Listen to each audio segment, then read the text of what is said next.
আবার বলবো তোমাকে আমি ফোন করছি।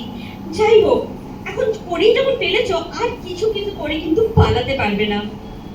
Please come to Delhi as soon as possible. I'll settle everything. সব কিছু ঠিক করে ফেলবো। ইনফ্যাক্ট আব্বাকেও সব খুলে বলবো। আব্বা বাধা দিলে থোড়াই কেয়ার করি। কাকু is very sweet, he will help me. তুমি যেভাবেই হোক 7 দিনের মধ্যে দিল্লি চলে এসো, সব পাকা হয়ে যাবে।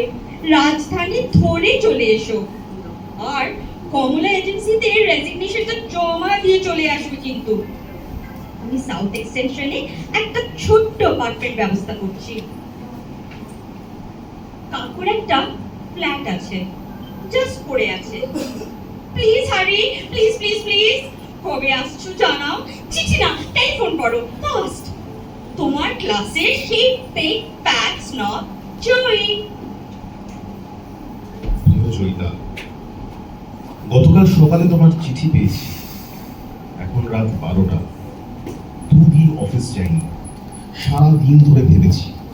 একবার ভেবেছিলাম তোমার চিঠির উত্তর দেব না, কিন্তু তারপর মনে হলো একদিন সময় মতো প্রপোজ করতে পারিনি, এখন অন্তত ঠিক সময় মতো সত্যি কথাটা বলে ফেলা উচিত।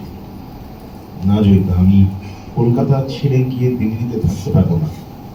এ কারণে তোমার কাকুর দেওয়া হিন্দুস্তান টমসনের চাকরিটা আমি নিতে পারছি না।